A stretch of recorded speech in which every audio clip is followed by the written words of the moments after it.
Welcome to this Foundations of Cybersecurity course. I'm excited to have you here as we discuss the importance of understanding the components of cybersecurity. Cybersecurity is a critical component to our daily lives, as more and more things we do are located on some form of a network. And across this network, we continue to share a large amount of data. The challenge is we are not in control of much of our own personal data that's been stored or placed somewhere on the internet. Furthermore, even if we've not placed the data there, it can get there by other sources. From the driver's license in your wallet to the data that has been stored when you connected your phone to your car. There are countless records of you and your private information contained within the depths of the internet. Throughout this course, we will explore the processes you can follow to help protect not only your data, but also your interaction and storage of this data in different locations. Hello, my name is Kevin Cardwell. I have more than 30 years of experience in cybersecurity. I have trained thousands of people in topics from the foundations up through advanced techniques of reverse engineering of malware. This course is designed to introduce you to the topics for pursuing a career in cybersecurity, or as a refresher for your existing cybersecurity skills. You'll look at the concept of thinking like a hacker to learn techniques to defend from the types of attacks that are commonly conducted. Once your foundation has been set, you'll look at the best practices, recommendations when it comes to protecting your data and privacy. Now, let's briefly touch our learning objectives and outcomes. By the end of this course, you'll be able to employ effective strategies to identify the foundations of cybersecurity and the components of a standard cybersecurity model. You will possess the skills to build best practices, mitigation methods to protect from the common forms of attacks. You'll be equipped with the skills to explain how attackers perform a variety of popular attacks, to include phishing, social engineering, and ransomware. You'll gain insights into methods to implement to protect their data and maintain their privacy while being online and connected to public networks. You will have an understanding of the incident response process steps and how they are used when responding to an incident. I hope this overview has sparked your curiosity and enthusiasm for the topics we will explore. Let's get started with our first lesson on fundamentals of cybersecurity.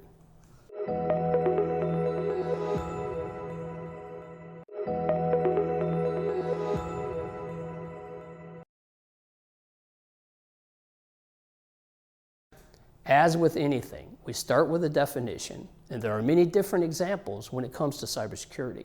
For the most part, they are similar in their scope. For our purposes here, we'll use this definition that all interactions on any digital device offer a vector or a path to a potential attacker due to the openness of the internet. The key word here in our definition is the openness, because as you will learn later, this openness has led to many of the challenges we have with respect to security today. Now that we've looked at the definition, we next want to look at a security model. Throughout the years, we often use a model when it comes to security. You may have heard of the CIA triad, which over time has been expanded. We'll show you this here, but first we want to understand how we communicate on our networks. Let me ask you a question.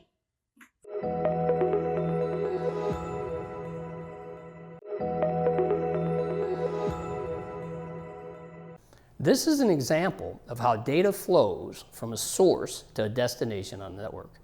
We usually refer to this as a client-server relationship. First, we look at the model from the security point of view. Then we'll switch our hat and look at this from the attacking point of view. We first want to look at authentication. And this is the process of presenting credentials to gain access to the network. Now that we've explored the security side, we want to switch our hat. Now we want to look at it from the attacker view. It is important that when we are trying to secure something, We look at it from both the security view and the hacker view. By doing this, we can better understand the threat that we're up against and deploy better defenses to mitigate this threat.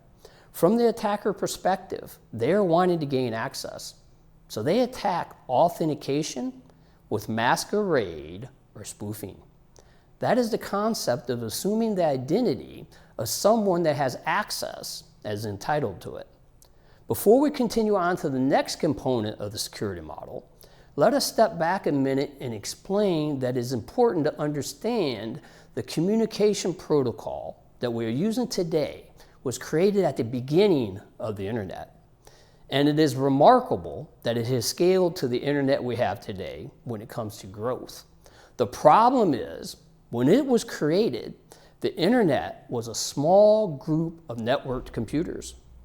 And as a result of this, the original communications protocol, Transmission Control Protocol and Internet Protocol, TCP/IP, was developed based on a principle of trust. This allows anyone to get on a network and pretend to be someone else. This level of trust allows for the attackers to leverage this and attack authentication and many other parts of our networks. Let me ask you a question.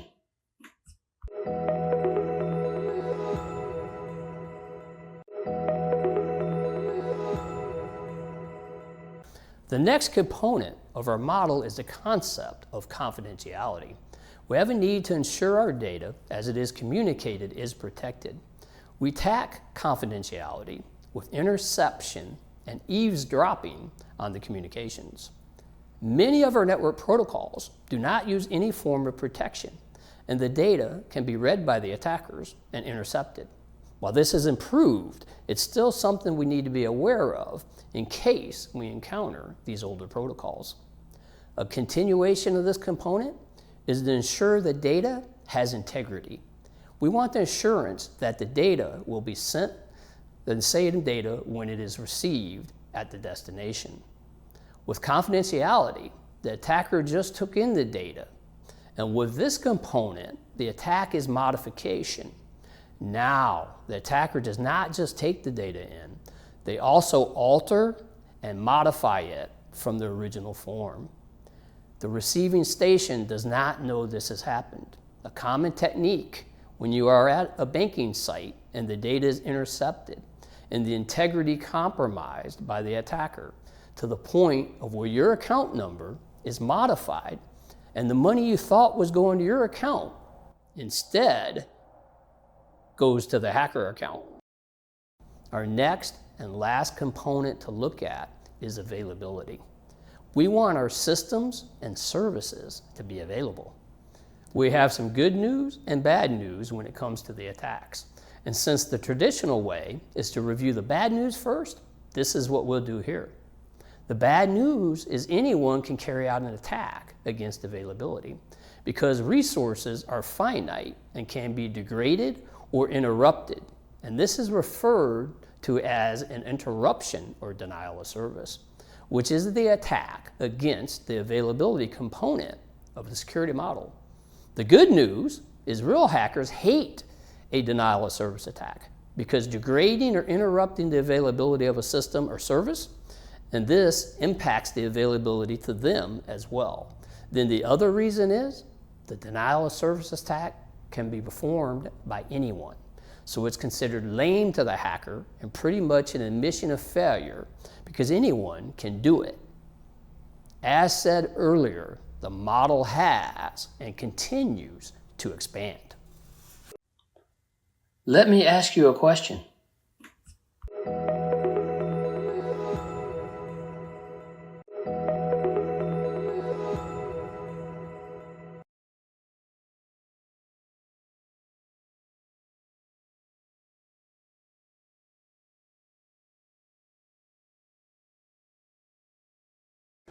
The next component is authorization. It is one thing to authenticate, but what happens next? In the early days of the Windows operating system, this was not considered, and anyone could access any part of the machine, including the operating system itself. As you can imagine, This was not a good thing to do since uncontrolled access could be used by malicious attackers, and that often did happen. So admitting this capability was a big mistake. And now we do have what we refer to as discretionary access control. This provides us with the concept of users to include super users that could use elevated privileges as required. The concept of authorization is that step that occurs after the authentication and is the right or permission to access a resource. The most common method of identifying the user is by issuing a token. In Unix and Linux, we refer to this as the UID, or user identifier. And then in Windows, we refer to that token as the SID, or security identifier.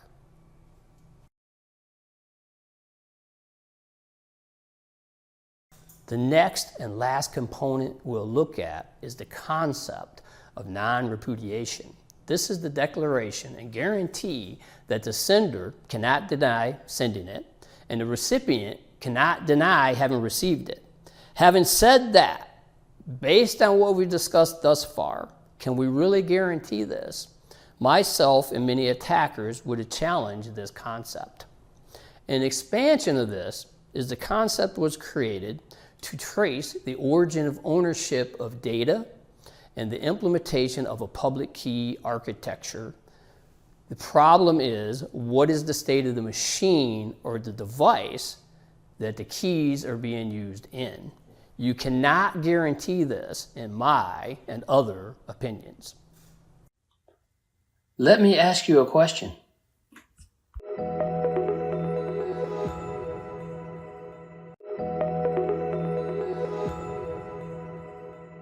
Now let's review the common cybersecurity threats and attacks. We have here the categories of a variety of attacks.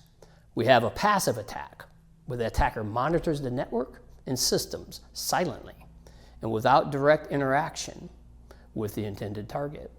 A benefit of doing this is there is nothing that can be used to trace the attacker, since the attacker remains in our logs and other monitoring systems dashboards in an active attack, not so in a passive attack. Next, we have the active attack. As the name suggests, this is when the attacker engages with the target directly. The tactics used here can assist with attribution, which is the identification of the attacker. While this sounds great, the reality is it is extremely challenging to accomplish. The more sophisticated the attacker, the harder it is to determine attribution. The next class of attack we have is the insider, and this could be a malicious or disgruntled employee, or an intruder that's broken into the network or compromised an organization's physical security. The danger of this threat is the fact that they are past the first barrier of the perimeter. And while the security deployments have improved, in most cases, this zone is the most protected zone and where the firewall and other security devices will be deployed. And in most cases, the strongest defense for the enterprise network. The last class of attack we'll discuss here is that of distribution attacks. In these attacks, the attacker tampers with the hardware and/or software. There's been an increase in the class of attacks. Now that we have a better understanding of the categories of attack, we next want to look at some of the popular attacks that have been used. Let me ask you a question.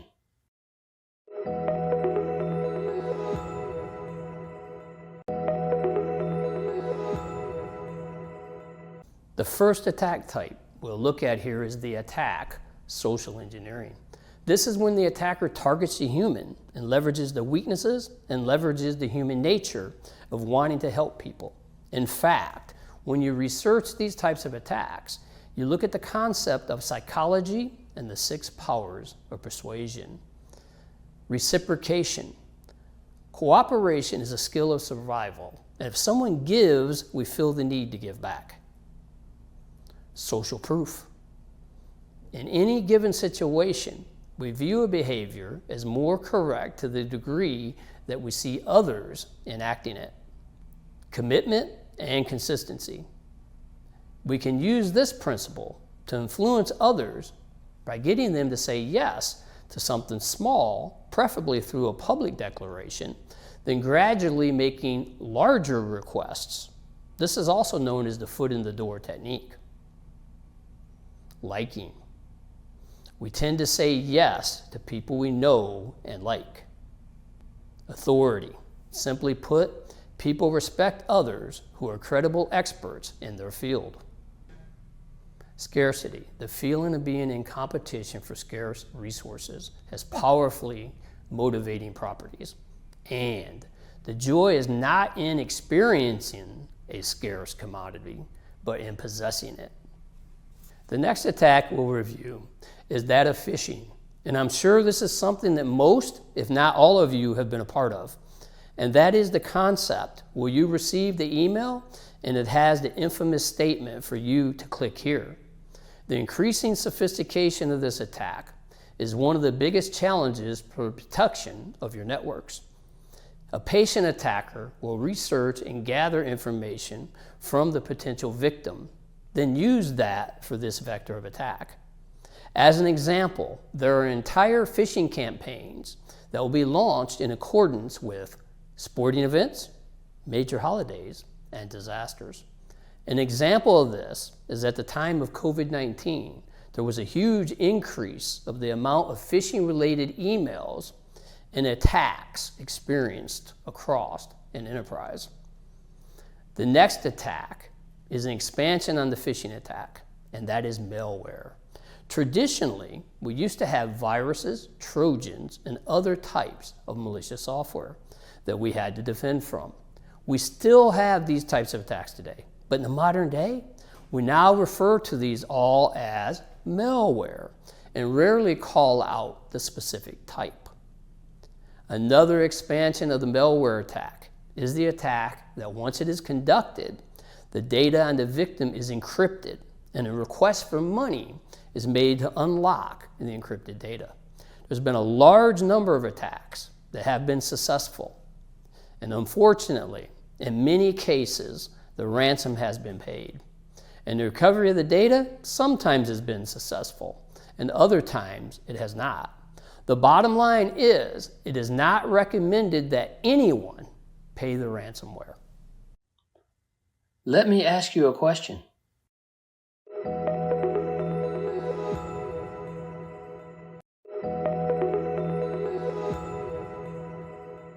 Now that we have reviewed the attacks and have a better understanding of these, it's time to look at some methods we can use to mitigate the risk of these attacks. Since we talked about social engineering, this is the first attack we'll look at the process of mitigation and how to reduce our risk. The main and number one thing to mitigate the attack is training. We have to train the users to be cautious when they are interacting with the different systems and processing the data. Having said that, despite many organizations investing in this training, there are still times when a user will be tricked. Do your best to avoid being that user. When in doubt, do not click. Continuing on with this theme, we think about mitigating the phishing style attacks.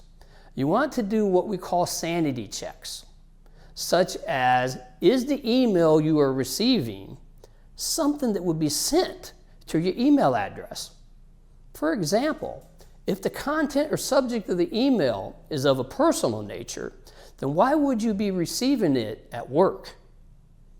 Hover over the link and review the contents of the link and see if the location that the link is directing you to is related to the subject and the content of the email. That is, if the email is about a parking violation, then the link should be related to law enforcement. Another continuation of this is to, when you right-click, copy the link, then paste it into a file, and review the link for the location that it's trying to redirect you to. The mitigation of the malware is an expansion on some of what we've already covered, and that is first and foremost, do not click. If you cannot verify the information, then do not click it. Additionally, we need to run software for antivirus and also spyware protections. This is just one of the things that we have to do in this modern day of the internet, if we can. Unfortunately, some of the devices we use may not have protections available for it. Finally, we want to look again at the ransomware and how we can mitigate the risk of this popular and common attack. The good news is, most of what we've covered to this point can also be used to help mitigate this type of attack. Additionally, one of the mitigation procedures is to make sure that you have a reliable backup. This is so you can restore from the backup once you have been the victim of this attack. Another point to consider is to validate your backup. You have to have performed a restore of it as a test to validate it. Let me ask you a question.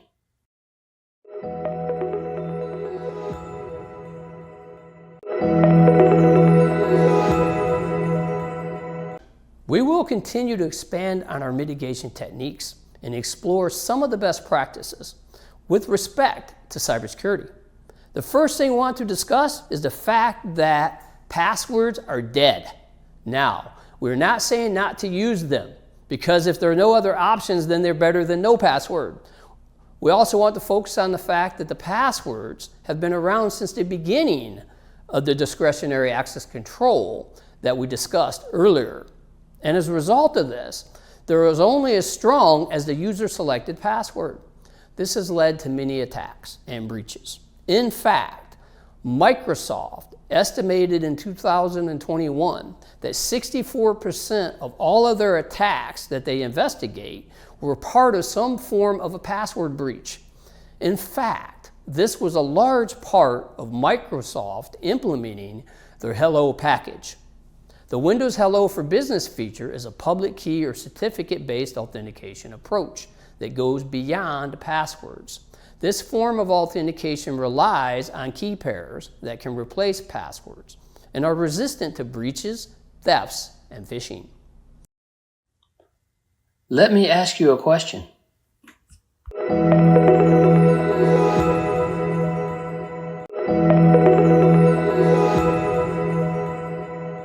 A continuation and expansion of the best practices is to not rely on passwords alone. We call this concept strong authentication.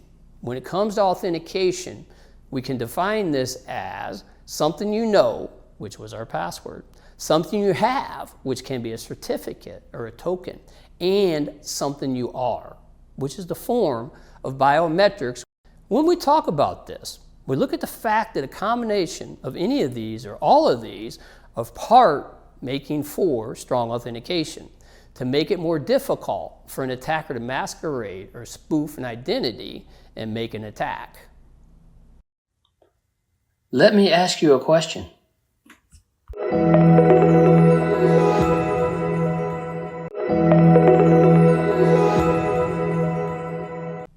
The last cybersecurity best practice we'll review is that of the protection of your email.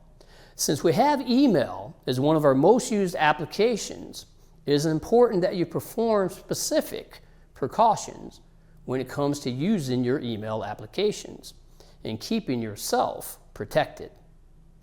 Most cyber attacks start over email. A user's tricked into opening a malicious attachment or into clicking a malicious link and divulging credentials or information responding with confidential data. Attackers dupe victims by using carefully crafted emails to build a false sense of trust and or urgency. They use a variety of techniques to do this. Spoofing trusted domains or brands, impersonating known users, using previously compromised contacts to launch campaigns, and or use compelling but malicious content in the email. In the context of an organization or business, every user is a target, and if compromised, a conduit for a potential breach that could prove very costly. Let me ask you a question.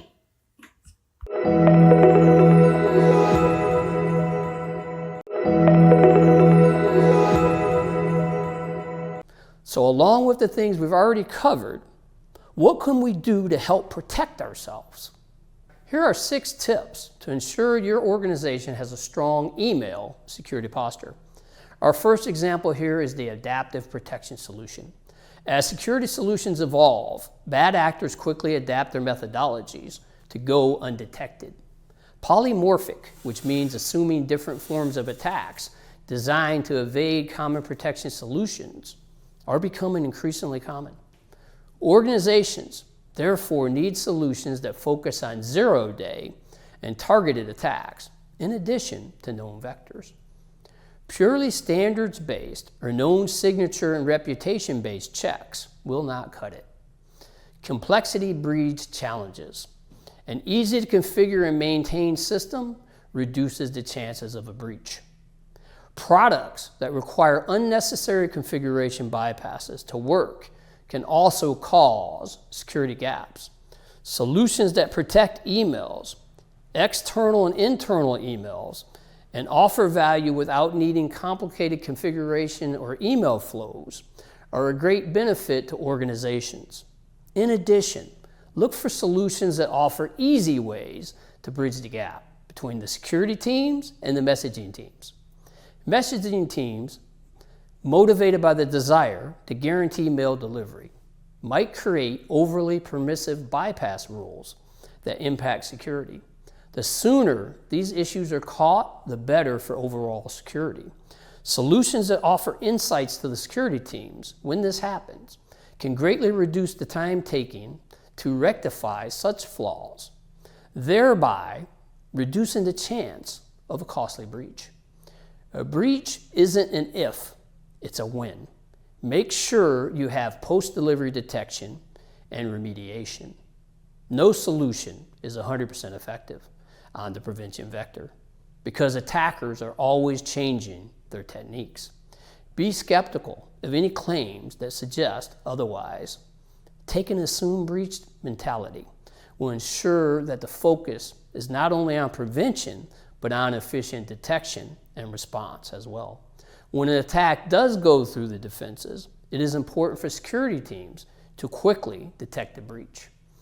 Comprehensively identify any potential impact and effectively remediate the threat.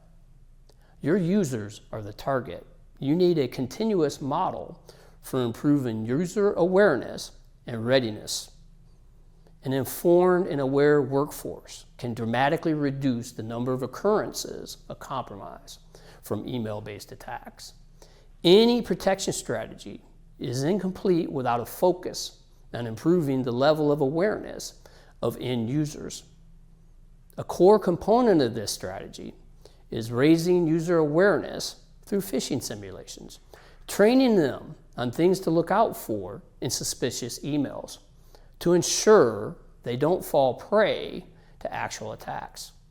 Another often overlooked but equally critical component of this strategy is ensuring that the everyday applications that end users use are helping raise their awareness. Capabilities that offer users relevant clues, effortless ways to verify the validity of URLs, and making it easy to report suspicious emails within the application, all without compromising productivity, are important. Attackers meet users where they are. So must your security. While email is the dominant attack vector, attackers and phishing attacks will go where users collaborate and communicate and keep their sensitive information. As forms of sharing, collaboration, and communication other than email have become popular, attacks that target these vectors are increasing as well. For this reason, it's important to ensure that an organization's anti-phish strategy not just focus on email, ensure that the solution offers targeted protection capabilities for collaboration services that your organization uses. Capabilities like detonation that scan suspicious documents and links when shared are critical to protect users from targeted attacks. The ability in client applications to verify links at time of click offers additional protection. Regardless of how the content is shared with them, look for solutions that support this capability. Attackers don't think in silos, neither can the defenses. Attackers target the weakest link in an organization's defenses. They look for an initial compromise to get in, and once inside, will look for a variety of ways increase the scope and impact of the breach. They typically achieve this by trying to compromise other users, moving laterally within the organization, elevating privileges when possible, and then finally, reaching a system or data repository of critical value. As they proliferate through the organization, they will touch different endpoints, identities, mailboxes, and services. Reducing the impact of such attacks requires quick detection and response. And that can only be achieved when the defensive across these systems do not act in silos. This is why it's critical to have an integrated view into security solutions. Look for an email security solution that integrates well across other security solutions, such as endpoint protection. Let me ask you a question.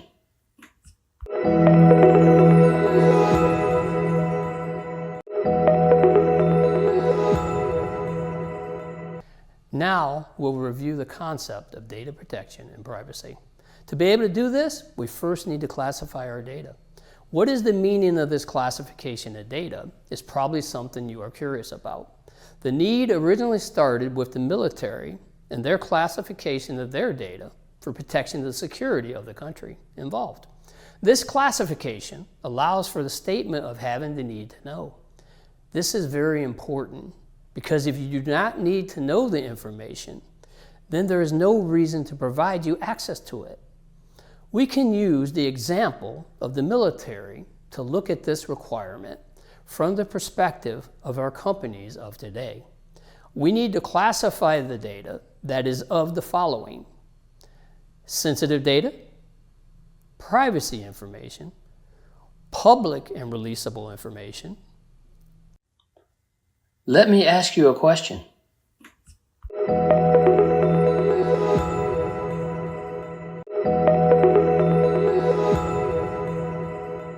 What are we referring to when it comes to the privacy of the data? Is the protection of this data. Our most common form of complementing this is to provide some form of encryption, which adds protection to the data and its confidentiality. The importance here is, anytime you store data or transfer it, you have to consider that there is something that could intercept and compromise it. Because of this, it is imperative that we protect the data, no matter what form it is in, nor where it is stored. There are plenty of breaches around the world that have resulted in data being compromised. When you add the protection of encryption, this can help ensure this does not happen. While there's nothing 100% and foolproof, this can add another layer of protection to the data. The next thing we have to consider and emphasize is the fact that, along with the same lines of the military, we only want those who have a need to know the information to see the information. We can accomplish this by using a form of access control on the data. Let me ask you a question.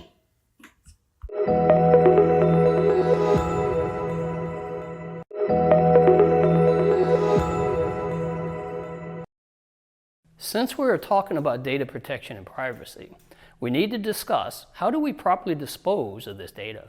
As the internet continues to grow, the amount of data continues to accelerate in size. And as a result of this, we cannot maintain this data forever. So there has to be some method for the disposal of this data. Additionally, this requirement is part of multiple standards of compliance. We have a listing of these types, and that is as follows: data anonymization, altering data so that the data subject is no longer directly or indirectly identified. This process can be done by tokenization, which is transforming a meaningful piece of data into random characters. Tokenization is widely used in the payment card industry, PCI, to protect cardholder data, CHD, and in the healthcare industry to protect private information, for example, protected health information, PHI, and minimize the risk of information leaks while maintaining data integrity. This method prevents the organization from using the collected anonymized data in marketing efforts or for personalization of the user experience, because the user is unknown. Data deletion, removing data and leaving them in a recoverable state. This is different than data erasing, which refers to the permanent deletion of data, such that they can no longer be recovered. When this data is deleted, the operating system deletes the pointers to the data in the file structure. Even when using the Shift-Delete command in a Windows OS, or the Command-Shift-Delete command in a Mac OS, the data can still be recovered using data recovery software. The same applies to deleting the contents of a system's recycle bin. Hence, data deletion presents risk to the organization because deleted data can still be recovered. When data is deleted, it needs to be forensically wiped using a tool like BleachBit or BC Wipe. Data crypto shredding, deleting the data encryption keys. Without the keys, it is impossible for data to be decrypted while in any of the three states: data at rest, data in transit, data in use. If the data is encrypted, why should one care about what happens to them? Because encryption strength can be weakened over time, and as computing power grows, crypto shredding is effective as long as there is an encryption service protecting the data. Data degaussing, wiping data permanently from magnetic media by weakening the magnetic field to sanitize digital media and completely erase their contents. Data degaussing can be performed on certain types of storage devices, but is not applicable to devices that use solid-state drive, since SSDs do not store data magnetically. Data destruction, the complete physical destruction of storage tapes, disks, and other forms of electronic media. The only consequence of this method is the cost of losing the destroyed device, because it will no longer be usable. An organization can choose a disposal option depending on its business needs and the importance of the data it stores. The most effective approach to data destruction is to use degaussing before performing physical destruction, because degaussing sensitizes the storage media, so there is no risk in the event that the destroyed device is reassembled. Let me ask you a question.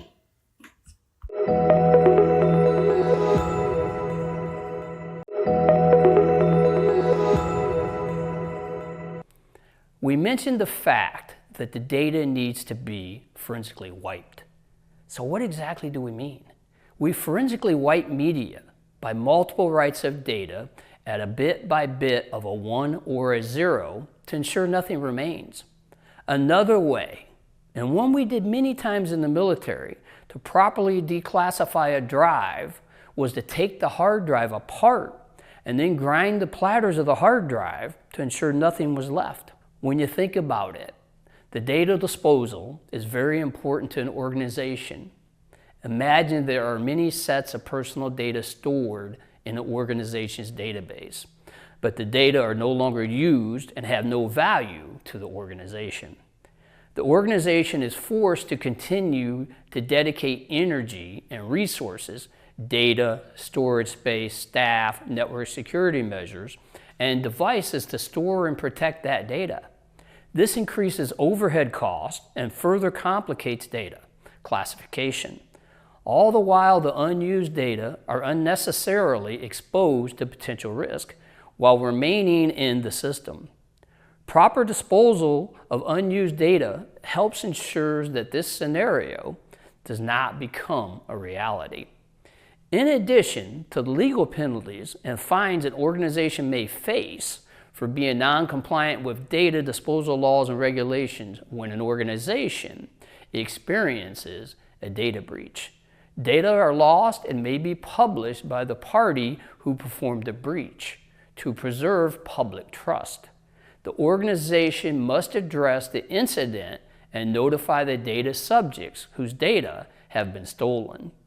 Typically, when an organization realizes it is in possession of data that are no longer required, it is because employees have not been accessing those data on a daily basis, which can result in overlooking data protection measures and making data vulnerable to breach.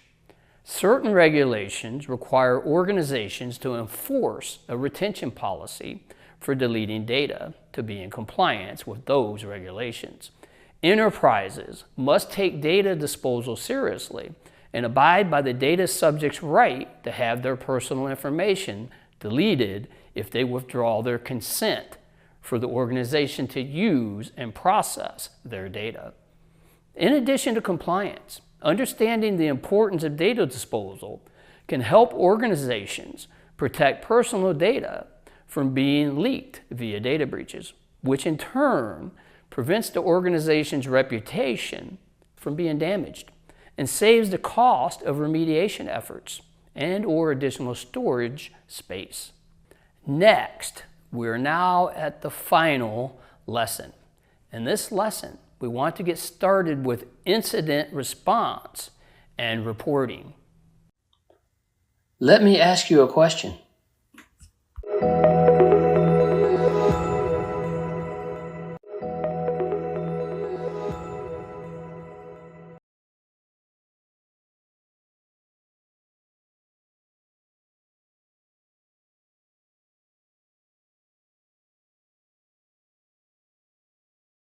When it comes to the incident response, we want to follow a methodology. You might be wondering what a methodology is. We use this in cybersecurity.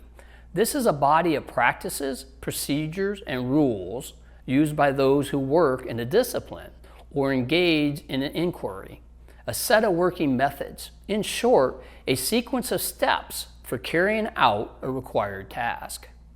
Once we've reviewed the methodology, we want to discuss the detection and containment of an incident. It is very important that we contain an incident. Failure to do this can result in a significant loss of revenue and/or damage to equipment, and in case of critical infrastructure systems, damage to people or loss of life. The last part of incident response we'll review is the fact that we need to document and report on the incident itself. Proper documentation and reporting is critical when it comes to the efficiency of an organization. Let me ask you a question.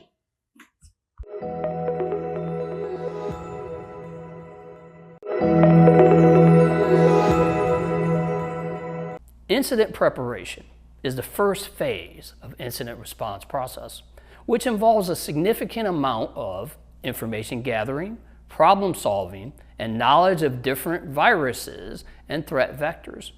It's important to be prepared because it helps to respond in the event of an attack. The incident response team must know who to contact and why in case of an incident, and make sure to have the appropriate permission to perform. Knowing how to respond to an incident before it occurs can save valuable time and effort in the long run.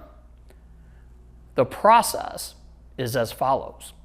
The Security Operations Center, or SOC team, Level 1 analysis detects a possible event and escalates it to the Level 2 analyst. If the Level 2 analyst concurs with the Level 1 finding, they escalate it to the CSIRT, or the Incident Response Team. This is where the Incident Response Team is assigned. The Incident Response Team can take the appropriate actions by gathering and analyzing the possible threat incident. The Incident Response Team is responsible for collecting and analyzing the data, finding any clues to help identify the source of an attack, identify the nature of the attack, and its impact on systems. Some questions the team will ask once the incident is detected. What type of incident are we dealing with? Was there a virus or malware detected? If so, what type? How many hosts were involved in the incident? When did the incident happen? How was it discovered? Who discovered it? Have any other areas been impacted? What is the scope of the compromise? Does it affect operations? Has the source, point of entry of the event been discovered? These series of steps are part of our incident triage, where we perform incident analysis and verification. Incident classification, incident prioritization. Following this, we will perform some form of notification, and then we go to the next steps.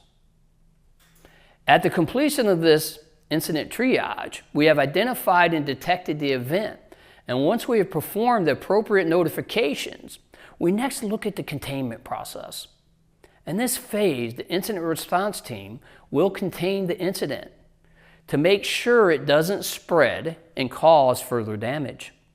Some of the first actions the team will take, depending on the type of incident, is to disconnect affected devices from the internet. Also making sure there's a redundant system backup to help restore business operations so that any compromised data isn't lost forever. Then, change all user and administrative access credentials and harden all passwords. Finally, update and patch the systems and review the remote access protocols. Questions to address in order to contain an incident. What's been done to contain the breach short term? What's been done to contain the breach long term? Has any discovered malware been quarantined from the rest of the environment? What sort of backups are in place? Does your remote access require true multi-factor authentication? Have all access credentials been reviewed for legitimacy, hardened, and changed? Have you applied all recent security patches and updates? Part of this process is we use a containment strategy based on the type of incident: technical, management, and legal. This process continues to repeat until you get to a point and the incident is contained. Let me ask you a question.